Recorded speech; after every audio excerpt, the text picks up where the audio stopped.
अस्सलाम वालेकुम नाज़रीन, कैपिटल स्पेशल में खुश आमदीद। मैं हूं आपका होस्ट मुअज़्ज़म बट। नाज़रीन, दिफ़ा काउंसिल पाकिस्तान की जानिब से कल एक प्रेस कॉन्फ्रेंस सामने आई जिसमें उनकी जानिब से किसी भी फरीक को, चाहे वो कोई भी सियासी पार्टी हो, चाहे वो PTI हो, चाहे PDM की जितनी भी सियासी जमातें हैं वो हों, पीपल्स पार्टी हो, उनकी जानिब से सबको ही अगर कहा जाए कि लताड़ा गया तो गलत नहीं होगा। सबके बारे में जिस तरह की बातें की गई वो उससे क्या अख़ज़ किया जा सकता है, वो बातें क्यों की गई ऐसे मौके पर जब इतनी कशीदगी पहले से ही बरकरार है सियासत में।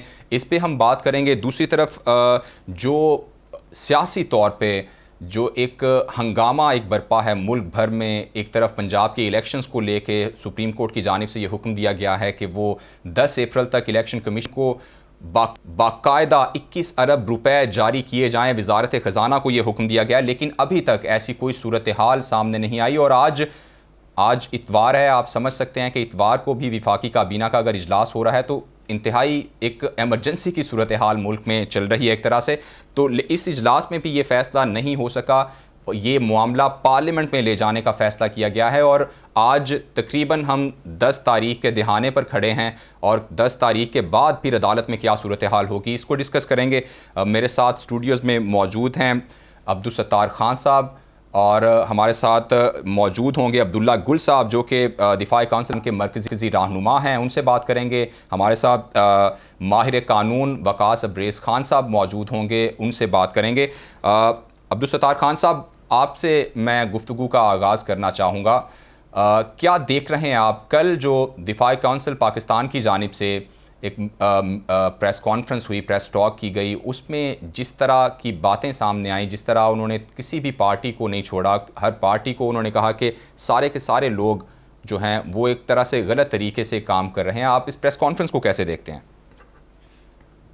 बट ऐसा है कि हम लोग पहले भी गुफ्तगू करते रहे कि सियासतदान की कोई भी सूरत हाल होती है आने वाले वक्तों में तो उसकी ज़िम्मेदारी का बड़ा हिस्सा सियासतदानों पे जाएगा। और सियासतदान वो होंगे जो आज के दौर की जो दो बड़ी जमातें या दो बड़े ग्रुप या एक बड़ी जमात उसके मुखालफ जो बड़ा ग्रुप है इन पे जाएगी। तो उसमें एक चीज़ एक होता है ना, संभल के कदम उठाना। संभल के कदम उठाने में क्या होता है कि आपने 24 के 24 घंटे अपना फ़ायदा नहीं देखना। अगर अपना फ़ायदा आपके जहन में होगा तो संभल के कदम उठा नहीं सकेंगे आप। सही, आपने संभल के कदम उठाना है कि चलें थोड़ी सी हमारी थोड़ी सी उनकी, कुछ झुकाओ हमारा कुछ झुकाओ उनका, कुछ बातें उनकी कुछ बातें हमारी। आपने दरमियानी एक रास्ता निकालना होता है जिससे जो क्राइसिस है उससे आपने निकलना है। अगर आप हरदर्मी से अपनी जगह पे स्टैंड ले लेते हो कि नहीं जनाब असूली मौक़िफ़ तो मेरा ही है, हक़ पे तो मैं ही हूँ, तो फिर आने वाले वक्तों में कुछ भी हो सकता है। जो कुछ भी हो सकता है उसकी ज़िम्मेदारी बहरहाल आने वाले वक्त से पहले ये जो वक्त गुजर रहा है ना उसको भी हम देख रहे होंगे कि यार इस एक वक्त में इनकी ज़िम्मेदारी बनती थी। ज़िम्मेदारी का एक बहुत बड़ा हिस्सा इन दोनों पे था। क्या इन दोनों ने वो ज़िम्मेदारी निभाई? अगर नहीं निभाई तो फिर ज़िम्मेदारी इन पे आएगी।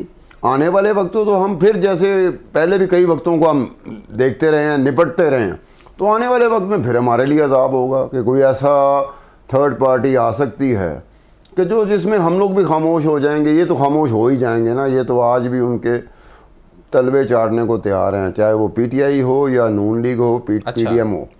तो अब जब वो आ जाते हैं ना फिर तलवे चटवाने के लिए नहीं आते, वो फिर आ ही जाते होते हैं। अब आ ही जाते होते हैं, आप मतलब समझ रहे हैं, जब आते होते हैं फिर किसी का लिहाज नहीं करते। जब सियासतदान जिम्मेदारी का मुजाहरा नहीं करते तो तीसरे फरीक को अल्टीमेटली मौका दिया जा रहा होता है कि वो आ जाएं। फिर भाई यही होता है ना, मेरी नाकामी है कि मैं शो सही तरह नहीं कर पाया, आपकी नाकामी है आप शो सही तरह से करवा नहीं पाए।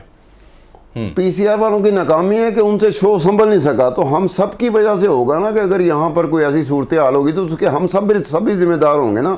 ये तो नहीं होगा कि हम उठा के किसी बाहर वाले पे बात डाल रहे हो कि जी वो जिम्मेदार था, उसकी जिम्मेदारी की वजह से ये दिन देखना पड़ा।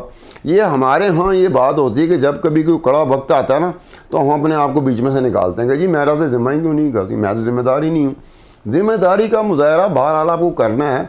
हक सच की बात, असूली मौक़िफ़ दोनों तरफ देखा जाए तो काल पड़ा हुआ है। अपनी बात जिस तरह की है वो मनवाने के चक्कर में है। वो इलेक्शन के लिए पहले बात हो रही थी कि बहरहाल इलेक्शन एक ऐसी चीज़ होती है जिसने होना होता है, अपने वक्त पे होना होता है। अगर वो इलेक्शन के ऊपर हैं कि जनाब इलेक्शन इतने दिनों में हो जाएं तो फिर कानून और आइन भी कहता है, फिर आप ये बाकी जो चीज़ें हैं कि इसकी फ़लानी चीज़ नहीं हुई, फ़लानी चीज़ नहीं हुई। मैं पहले भी कहता रहा हूँ, अगर आज के दौर की हुकूमत को ये उसका ख़दशा ख़त्म कर दिया जाए कि आने वाले दौर के जो इंतखाबात हैं, जिनकी इतनी भरमार है, जिनका इतना शोर है, अगर उस इंतखाबात में मुखालिफ जीत जाता है, इमरान खान जीतता है, PTI जीत जाती, तो क्या क़यामत आ जाएगी? क़यामत नहीं आएगी, ये मैं आपको बता दूँ। ठीक है, इसके बारे में खान साहब पूछते हैं। अब्दुल्ला गुल साहब ने हमें जो है दिफाई काउंसिल पाकिस्तान के मरकज़ी कोऑर्डिनेटर हैं। बहुत शुक्रिया अब्दुल्ला साहब आपके वक्त का। कल जो दिफाई काउंसिल पाकिस्तान की जानिब से प्रेस टॉक की गई है, उसमें बाकायदा चाहे वो PTI हो, चाहे वो PDM की जमातें हों, कोई भी चाहे जमात हो, पीपल्स पार्टी हो, उसे आड़े हाथों लिया गया है। एक तो ये कहिएगा कि इसका लुब्बे लुबाब अगर हम आपसे पूछना चाहें इस प्रेस टॉक का, क्या हम ये कह सकते हैं, इसे अक्स कर सकते हैं कि आइंदा आप देख रहे हैं कि सारी सियासी पार्टियों का क्या मुस्तकबिल तारीख देख रहे हैं आप? पाकिस्तान कौंसल है, पहले तो मैं ये गुजारिश कर दूं। और देखें, हमारी मकसद जो है वो सियासी नहीं है बल्कि इस्लाही है। हम ये चाहते हैं कि पाकिस्तान के अंदर जो इंतशार फैला हुआ है, जो हैजानी कैफियत है, जो गाली गलोच की सियासत है, वो उसको अब एख्तिताम पजीर होना चाहिए। जो सियासी फिरका वारियत है उसने बढ़कर फसाद का रास्ता इख्तियार किया हुआ है और उसकी वजह से पूरा मुल्क जो है वो परेशानी के अंदर मुब्तला है। चाहे वो आटे की लाइनें हों, चाहे वो सोशल मीडिया के ऊपर अपनी ही रियासत के इदारों के मुतल्लिक तनकीद हो, या उनके ऊपर कीचड़ उछाला जाए, या पाकिस्तानी कौम को तकसीम किया जाए।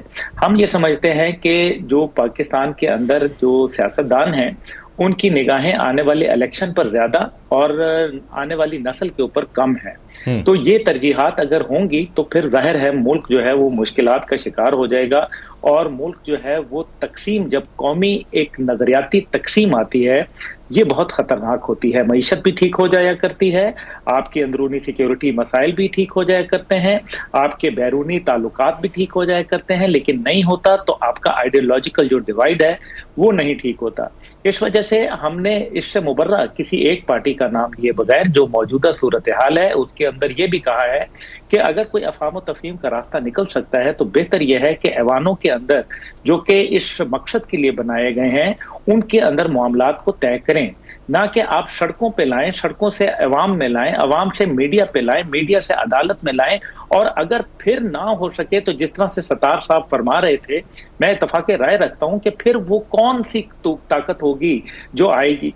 तो फिर जाहिर है फिर आप चाहते क्या हैं। फिर देखिए ना, इसके अंदर हमने फिर ये भी बात की है कि ज़ल्मे खलीलजाद कौन होते हैं जो पाकिस्तानी मामलात में मदाखलत करते हैं, क्योंकि ज़ल्मे खलीलजाद साहब जो हैं वो तो बाकायदा बराह रास्त जो है पाकिस्तानी अंदरूनी मामलात में मदाखलत कर रहे हैं। यही वो साहब थे जो 2017 के अंदर ये कह रहे थे कि पाकिस्तान को जो है वो दहशत गर्दों की मुआवनत करने वाले मुल्क में डाल दिया जाए। उनका ट्वीट मौजूद है और आज भी मौजूद है। तो ये वो तमाम बातें हैं जिनके ऊपर हम देख रहे हैं कि अब क्या बैरूनी साजिश किसी को नहीं नजर आ रही। मुल्क के अंदर जो एक बेरोजगारी की एक और महंगाई का जो एक तूफान बपा है, क्या वो किसी को नजर नहीं आ रहा। यानी कि तमाम तरजीहात PDM के लिए जो है वो PTI की ट्रोलिंग करना है और PTI का मतलब यह है कि वो इदारों का और इसी तरीके से हमारे जो मौजूदा हुकूमत है ये ठीक है अपने करें, लेकिन खुदा के लिए सियासत के लिए, अपनी जाती मफादाती सियासत के लिए रियासत की कुर्बानी की इजाजत ना ये जो दिफाई पाकिस्तान कौंसिल का फोरम है वो देगा और ना उसकी इजाजत हम जो है, क्योंकि हम अल्लाह का शुक्र है ताकत भी रखते हैं, अवाम के अंदर पजीराई भी रखते हैं। माजी के अंदर हमने मुतअद्दिद दफा ताकत के बड़े बड़े मुजाहरे किए जिसको पूरी दुनिया ने जो है वो हाईलाइट किया। सबसे पहले ये दिफाई अफगानिस्तान पाकिस्तान कौंसिल बनी, जो कि एक ऐसे वक्त में बनी जब अमेरिका जो है वो अटैक करने चला था। और आपको याद होगा कि उस टाइम पे परवेज मुशर्रफ साहब का दौर था और हम जो है परवेज मुशर्रफ साहब की सोच से मुखालिफ साइड पे खड़े थे।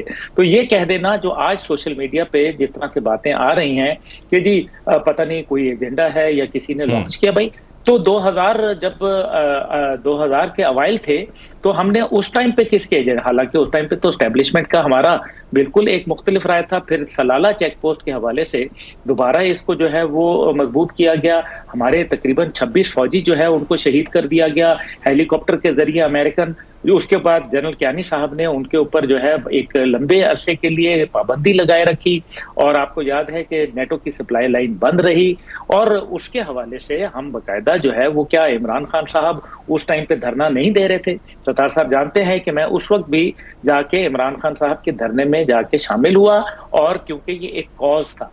लेकिन आज सही। अगर कौम को मेरी तकसीम किया जाएगा तो ये कौंसल और इसके शुरका जो है वो अब्दुल्ला इसके ऊपर साहब, बहुत ये जो सीरियस तकसीम कंसर्न की रखते हैं। जिस तकसीम की आप बात कर रहे हैं, जिस तूफान की आप बात कर रहे हैं, जिसका जिक्र कर रहे हैं, आप बुनियादी जिम्मेदारी किस पे समझते हैं? इसकी बुनियादी जिम्मेदार कौन है जो आज ये सब कुछ जो हो रहा है ये क्यों कर हो रहा है? जी, सिस्टम का कोलैप्स है, नजर आ रहा है, क्योंकि जब डिलीवर नहीं कर पाते तो फिर नतीजा ये होता है कि एक दूसरे के ऊपर ब्लेम गेम शुरू हो जाती है, और कौम जो है बगैर सोचे समझे जो है वो लोगों की सोशल मीडिया की जो प्रोपेगेंडा है उसकी शिकार हो जाती है। हम ये क्यों नहीं भूल जाते कि एनाटोल लेवन जो थिंक टैंक है बरतानिया का, वो एक बाकायदा 8 साल पहले ऑस्ट्रेलियन इंस्टीट्यूट के साथ मिलकर सिडनी के अंदर एक सेमिनार करता है, और एक किताब बाद में लिखी जाती है जिसका नाम है पाकिस्तान द हार्ड कंट्री। उसके अंदर वो ये कहते हैं कि पाकिस्तान फौज की चेन ऑफ कमांड को हिट करो और इसको वीक करो। जब आप इसको वीक करेंगे तो पाकिस्तान विल फ्रैगमेंट इजीली, ये उनका कहना है। सही। और उसके बाद वो ये कहते हैं कि इसके लिए जरूरी है कि आप एक पॉपुलर लीडरशिप जो है वो क्रिएट करें जो फौज और अवाम के दिलों में नफरतें बोए। देखिए, मैं ये नहीं कह रहा कि कौन क्या कर रहा है कौन नहीं कर रहा, लेकिन मुझे ये मालूम है कि आज हिंदुस्तान का टीवी जो है और इसराइल का टीवी वो किसके मुतल्लिक क्या बात कर रहा है, वो किसको दोस्त गर्दान रहा है, किसको दुश्मन गर्दान रहा है। पाकिस्तान हमारा मुल्क है, ये बड़ी कुर्बानियों से बना है खुदा के लिए। इसमें तकसीम का जो अमल है ये हमारे लिए नुकसानदेह होगा। ठीक है, बहुत शुक्रिया। अब्दुल्ला गुल साहब, दिफान काउंसिल के मरकजी कोऑर्डिनेटर, हमारे साथ मौजूद थे। सत्तार साहब, हम अगले अपने जो राउंड है हमारा, जो अदालत से मुताल्लिक है, जो अदलिया के मामलात से मुताल्लिक है, उस सेगमेंट की तरफ बढ़ते हैं। और उससे आज जो सूरत हाल पैदा हुई है, चूँकि 10 तारीख का कहा गया था कि 21 अरब रुपया दिया जाए इलेक्शन कमीशन ऑफ पाकिस्तान को, तो अभी तक ऐसी सूरत हाल पैदा नहीं हुई है। अभी तक ऐसी जो है मामलात नज़र नहीं आ रहे कि हुकूमत इलेक्शन कमीशन को 21 अरब रुपए जारी करने जा रही है। इस पर मैं चाहता हूं कि पहले हम राय ले लें कानूनी तौर पे। वकास अब्रेज़ खान साहब हमारे साथ मौजूद हैं। वकास साहब, क्या देख रहे हैं आप? एक तो पहले आप क्या परसीव कर रहे हैं कि हुकूमत क्या करने जा रही है, और दूसरा, अगर हुकूमत पैसे जारी नहीं करती 21 अरब रुपया as per order of the supreme court of Pakistan, तो उसके बाद क्या भुगतना पड़ सकता है हुकूमत को? अगर वो पैसे जारी नहीं करती, there is a very clear direction so far as the order of the supreme court is concern. उसमें कैटेगोरिकली इस चीज़ की वजाहत कर दी गई थी कि वफाकी हुकूमत की जिम्मेदारी है कि वजारत खजाना जो है वह तमाम इंतजाम फराहम करे पर्टेनिंग द मॉनेटरी कंपोजिशन के, जिसके थ्रू ये है इलेक्शन जो है वो फ्रीली, फेयरली, जस्टली, जो कि आर्टिकल 218, 224 जिस चीज़ की गमाजी काजी तर्जुमानी करता है। लेकिन अगर हुकूमत वक्त जो है वो किसी तरीके से सुप्रीम कोर्ट का जो ऑर्डर है उसको वायलेट करती है, उसकी कंटेम्प्ट करती है, तो आर्टिकल 204 जो कहने पाकिस्तान में मौजूद है, डेट इज़ वेरी क्लियर, जो ये कहता है कि कोर्ट के किसी भी ऑर्डर की को कंटेम्प्ट करेगा तो वहाँ पे सुप्रीम कोर्ट ऑफ पाकिस्तान जो है, हमने माजी में भी देखा यूसुफ रजा गिलानी के केस के अंदर, जब उनको जो है एक हाथ लिखने के लिए कहा गया और उन्होंने उसको वो हाथ नहीं लिखा, और ultimately till the rising of the court उनको कंटेम्प्ट के जिम्मन में सजा दी गई, and he ceased to be the prime minister of Pakistan, और उनको घर जाना पड़ा। अल्टीमेटली इस वक्त जो गवर्नमेंट की इंटेंट नजर आ रही है, अगर कोर्ट के ऑर्डर की वायलेशन की जाती है, कंटेम्प्ट की जाती है, या उसको पे या कंप्लाई नहीं किया जाता, तो कोर्ट के पास जो वेपन है, जो इंस्ट्रूमेंट है टू इन्फोर्स इट डिसीजन, वो यही है कि वो कंटेम्प्ट ऑफ कोर्ट की प्रोसीडिंग को इनिशिएट करे। वो तमाम लोग जिनको डायरेक्शन दी गई थी 6 सफ़ात के अंदर, स्पेशली पैराग्राफ नंबर 5 के अंदर जो कि 3 जजेस का फैसला था, उसमें वो तमाम के तमाम वजारत खजाना भी शामिल है, उसमें प्राइम मिनिस्टर भी शामिल है, वफाकी हुकूमत की कैबिनेट भी शामिल है। तो ये जो सारे का सारा जो नजला गिरेगा कंटेम्प्ट ऑफ कोर्ट का, इसके अंदर बहुत से लोग आएंगे और they would be held accountable for non obedience of the decision of supreme court of Pakistan. ये कोई इतना आसान काम नहीं कि आप पार्लियामान के अंदर खड़े होकर कोई करारदाद मंजूर करें, उस रेजोल्यूशन के नतीजे में आप ये कहें कि पाकिस्तान की सबसे आला अदालत के जो फैसले को हम पारा पारा पास करते हैं। अच्छा वकास, बिल्कुल ये कहिएगा कि जो हुकूमत जो मौक़िफ़ ले रही है कि ये फ़ैसला जो है वो 3-2 का है ही नहीं, अतर मिनल्ला साहब के फ़ैसले के नोट के बाद ये 4-3 का वाज़े तौर पर फ़ैसला है, इस स्टैंस में कितना वज़न आप देखते हैं? दिया था, that is very clear situation. Picture जो थी इसके अंदर आप देखें from very first day till the last decision of the court, उसमें पहले 2 जजेस जो है डिसएसोसिएट कर दिए, रिक्यूज कर दिए, और 2 जजेस की हद तक तो वो उन्होंने तो मामलात को एडजुडिकेट सुना ही नहीं, उन्होंने तो सुना ही नहीं, तो उन्होंने क्या कोई पॉइंट ऑफ कंट्रोवर्सी को डिसाइड करना था। लिहाजा जो 5 जजेस का फैसला था, 5 जजेस में से 3 जजेस की अक्सरियत थी, और वो भी जो व्हाट्सअप जो बड़ी यहाँ पे इम्पोर्टेंट चीज़ है, उन जजेस का भी ये कहीं पे भी ओपिनियन नहीं होगा कि इलेक्शन जो है वो 90 दिन के अंदर नहीं होने चाहिए। बिल्कुल नहीं है। जो पॉइंट ऑफ कंट्रोवर्सी था वो यही था कि चीफ जस्टिस के पास ऐसे मामलात में सो मोटो जुरिस्डिक्शन एक्सरसाइज करने का इख्तियार या अथॉरिटी नहीं है जिसमें एक मैटर पहले से किसी हाई कोर्ट के सामने पेंडिंग हो। तो मेरे ख्याल में अगर ये मामलात को दोबारा से भी किसी रिव्यू में चले जाते हैं, लार्जर बेंच की एप्लीकेशन दिए जाते हैं, लेकिन चूंकि ये ऑर्डर तो पहले ही इन्फोर्स हो चुका था, या तो होता कि ऑर्डर इन्फोर्स ही ना हुआ, फिर इसके बाद इलेक्शन कमीशन ने तारीख ही ना दी, सदर के साथ मशवरा ही ना किया गया।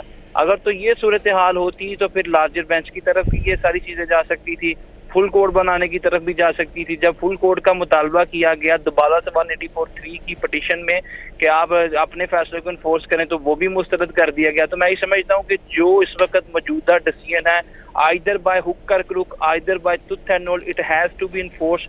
ये हर सूरत इसका इतलाक होना है। हर वो शख्स जो इससे परहेज करेगा, गुरेज करेगा, इज्तनाब करेगा, कंटेम्प्ट करेगा, तौहीन करेगा, वो शख्स जो है आर्टिकल 204 के तहत जो माजी के हमारे पास प्रेसिडेंट्स हैं, मेरे हाल में the new president's going to be set in the same preview अगर कोई इस तरह की चीज की जाए। लेकिन मुझे ये लगता है कि जो हमारा पॉलिटिकल सिनेरियो स्ट्रक्चर इस वक्त परवेल कर रहा है कि वफाकी हुकूमत शायद वाली बात है कि इसके अंदर वफाकी असम्बलियों और इनकी असम्बलियों के इलेक्शन जो है वो कहीं ना कहीं इकट्ठे करवा दे, अदरवाइज शहबाज शरीफ जो है वो मेरे ख्याल में सियासी शहीद होंगे इस सिस्टम के अंदर।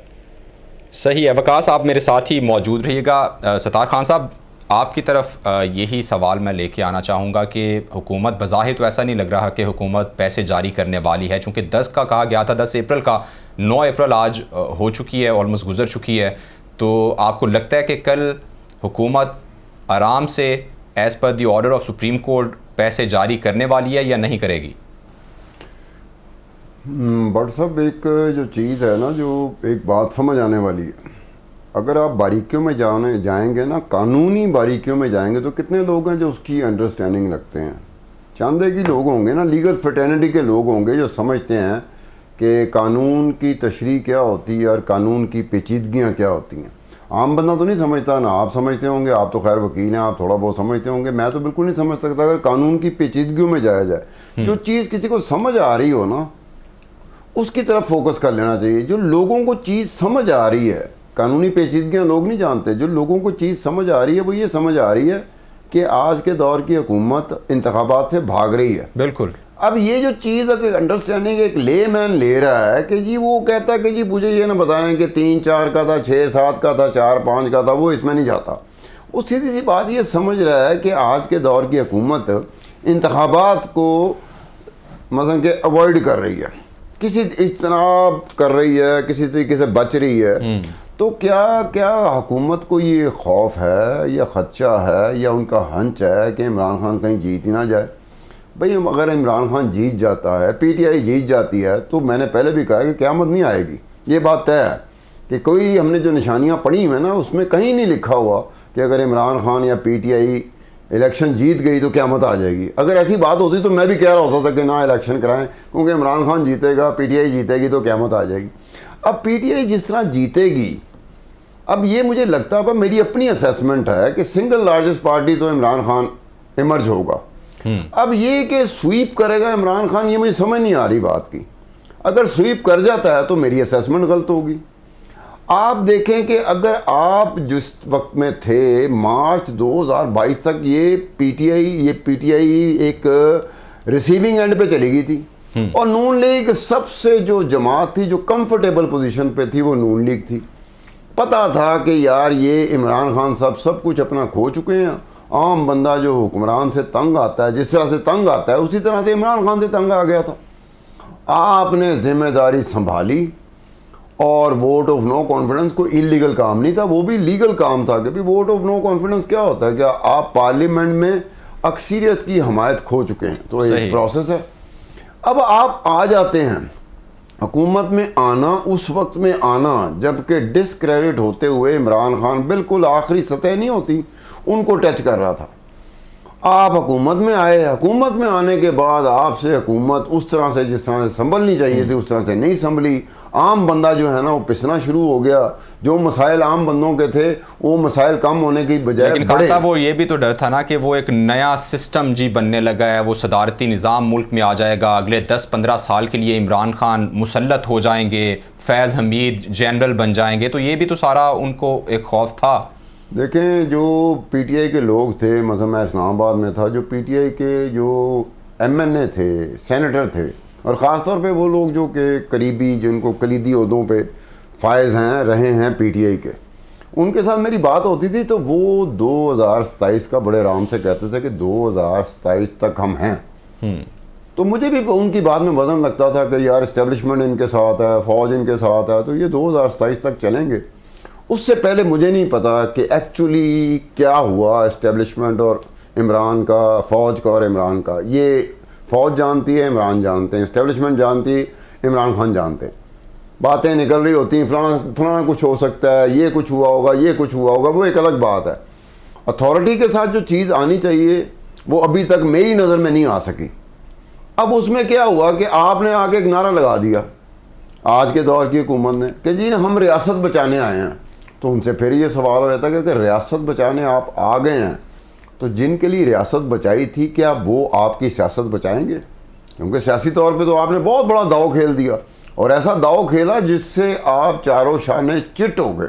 मतलब मेरे लिए इस चीज़ को डाइजेस्ट करना, मार्च 2022 की सिचुएशन और उसके बाद की सिचुएशन, आज तक की सिचुएशन, वो ऐसे चेंज हुई in favour of Imran Khan. ठीक है कि ऐसे लगा जैसे कि वो भूल गए हुए हैं लोग, इमरान खान का जो दौरे हुकूमत है लोग भूल गए हैं बिल्कुल। ठीक है खान साहब, एक तो सियासी ये हम बातें करते ही रहते हैं, जो एक इस वक्त पाकिस्तान के एक आम शहरी का जो हाल है, मैं बात करना चाह रहा हूँ मईशत से मुतालिक कि जिस दिहाने पे अब हम खड़े हैं, हमारे डॉलर रेट देख लें, हमारा पेट्रोल रेट देख लें, आम जो अशियाए ज़रूरियाँ हैं वो एक आम जो शहरी है उसकी पहुंच से बाहर हो गई हैं।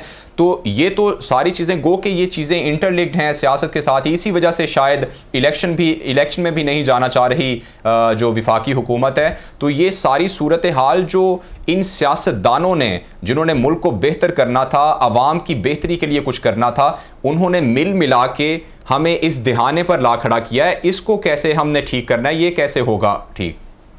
अब इसमें बात यह है कि इमरान खान पीटीआई दोबारा हुकूमत में आती है, क्योंकि अब तक तो ये देखने में आया है कि आप जो कुछ भी कर रहे हो वो बाउंस बैक कर रहा है। इमरान खान को इमरान खान मार सकता है, इमरान खान को हुकूमत उसके मुखालिफ नहीं मार सकते। इमरान खान ही किसी दिन कोई ऐसी हरकत करेगा, मुसलसल करेगा, तबातर के साथ करेगा, तो इमरान का जोर जो इस वक्त हुक्मरानों के ज़हनों पे सवार है वो टूट जाएगा। जैसे आपने जिक्र किया कि पिछले दौर में सियासी मौत तकरीबन पीटीआई की हो ही रही थी। सत्तार साहब, डॉक्टर सलमान शाह साहब ने हमें ज्वाइन किया, मैं चाह रहा हूँ कि उन्हें भी शामिल गुफ्तगू करें। साबिक विफाकी वज़ीर ख़जाना हैं, बहुत शुक्रिया डॉक्टर सलमान शाह साहब। मईशत की शाह साहब हम बात कर रहे हैं, पहले तो ये बताइएगा कि IMF क्यों इतना रूठ गया है पाकिस्तान से, और अभी जो सूरत हाल पैदा हुई है, वज़ीर ख़जाना पहले उनका शेड्यूल था उनका विज़िट, लेकिन उन्होंने अपना विज़िट ख़त्म किया। जो वो तौजीहात पेश कर रहे हैं आप उसे कैसे परसीव कर रहे हैं? वो ऐसे ही हुआ है कुछ, या फिर कोई डांट डपट वाला मामला जो दूसरी तरफ वाले कह रहे हैं कि अमेरिका या जो IMF है वो हमसे राज़ी नहीं है, इस वजह से कुछ परेशानी के मामलात चल रहे हैं? आप क्या देख रहे हैं?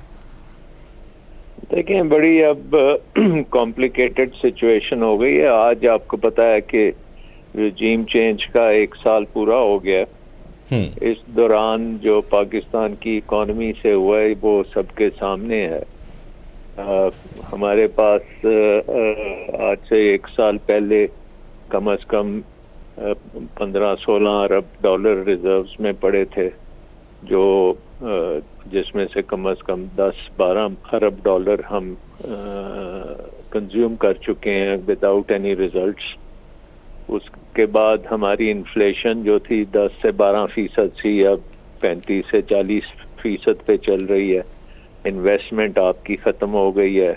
इकोनॉमिक ग्रोथ जो थी वो 5-6% जो होनी थी वो 0 के पास पहुंच गई है। अनएम्प्लॉयमेंट आसमान पे पहुंची हुई है। डिफॉल्ट जो है वो हमें देख रहा है, आंखों में आंखें डाल के दार साहब देख रहे हैं और पैरालाइज हुए हैं।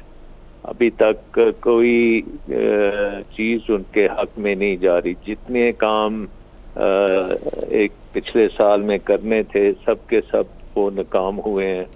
पाकिस्तान में पॉलिटिकल इंतशार जो है वो आसमान पे है। पॉलिटिकल रिस्क प्रीमियम जो 3-4% था आज से साल पहले, वो 100% को क्रॉस कर चुका है। कोई आपकी मदद करने को तैयार नहीं है। तो इसका मतलब है कि ये तो फेलियर हो गया है। ये रजीम चेंज ऑपरेशन और ये जो गवर्नमेंट आई है ये टोटल फेलियर हो गई है। जितनी देर हम इसमें परसिस्ट करेंगे उतना हमें और नुकसान होगा, उतना शदीद बुरहान बनता जाएगा। शाह साहब, आप क्या समझते हैं कि इस वक्त क्या करने की ज़रूरत है पाकिस्तानियों को? पाकिस्तान के जो आला हुकाम हैं, ये मामला सिर्फ इलेक्शन हो जाने से, एक नई प्रॉपर गवर्नमेंट आ जाने से हल होता आपको दिखाई दे रहा है, या उसके बाद भी हमें अभी, और जैसे कहते हैं इश्क के इम्तिहान और भी हैं, इम्तिहानात और भी होंगे? देखिए, एक बात तो ये है कि पूरी दुनिया इस वक्त पाकिस्तान को देख रही है कि पाकिस्तान में क्या तमाशा लगा हुआ है। जिस मुल्क में हुकूमत वक्त जो है वो कॉन्स्टिट्यूशन को ठुकरा रही है, वो सुप्रीम कोर्ट को मानती नहीं है, उसके फैसलों को नहीं मानती, वो किस मुआहदे पे दस्तखत उससे कौन करेगा? कौन इन्वेस्टर आएगा? कौन IMF आएगा? वर्ल्ड बैंक, दूसरे तीसरे, वो किससे आके मुआहदा करेंगे जो कि कल पता लगा कि जी वो मुआहदा हम मानते नहीं है। सो हमारी क्रेडिबिलिटी ख़त्म हो गई। इस गवर्नमेंट की जो क्रेडिबिलिटी थी वो ख़त्म है, इसका ट्रस्ट ख़त्म है, इसके अवाम में पॉपुलैरिटी ख़त्म है। ये अब पाकिस्तान को आगे लेके नहीं चल सकती। ये सबको समझ आ जानी चाहिए। 1 साल एक्सपेरिमेंट बड़ा लंबा एक्सपेरिमेंट है और उसके दौरान हमने इकोनॉमी की नेस्तो नबूद कर दी, सियासत की नेस्तो नबूद कर दी। सोशल क्राइसिस हमारे सामने आ रहा है, लोग भूख से मर रहे हैं, आटा लेने के लिए लाइनों में खड़े जो हैं लोग वहाँ पे मर रहे हैं। तो ये मतलब ये इस वक्त तो पाकिस्तान के हालात इतने ख़राब तो मैंने नहीं कभी देखे। सो इसका जो है अमल करना कॉन्स्टिट्यूशन पे ये नंबर 1 है और दुनिया को पता लगे कि ये किसी कानून के तहत ये चलते हैं लोग और ये कोई सिस्टम है, कोई निज़ाम है जो जिसके साथ आप डिस्कस कर सकते हैं। अच्छा, ये कहिएगा कि आप क्या देख रहे हैं अभी जो IMF के साथ एक हार्ड टॉक चल रही है, IMF मान नहीं रहा, हम उसके पीछे पीछे चल रहे हैं, मनाने की कोशिश कर रहे हैं, आपको क्या लगता है कि IMF मान जाएगा बिलाखिर पाकिस्तान से? IMF क्या नहीं मान रहा? IMF ने जो आपको पहले दिन आज से साल पहले बातें कही थी वही आप पूरी नहीं कर पा रहे। उसमें से अगर आप देखें कि दोस्त ममालिक की मदद जो है वो उसका एक फीचर था, परमानेंट फीचर, जिसका मतलब था कि UAE, सऊदी अरेबिया, चीन और दूसरे आपके जो दोस्त ममालिक आपके फाइनेंसिंग की ज़रूरियात को वो एक गारंटी देंगे उसके ऊपर कि वो देंगे। वो गारंटी अभी तक आई नहीं। शाह साहब, $3 अरब का कहा जा रहा था IMF से कि अपने दोस्तों से लेके आएँ। $2 अरब अभी सऊदी अरेबिया ने कह दिया कि वो देंगे, इसकी तस्दीक भी कर ली IMF ने। अभी हम देख रहे हैं UAE की तरफ, तो आपको लग रहा है कि वहाँ से भी मामला बन जाएंगे?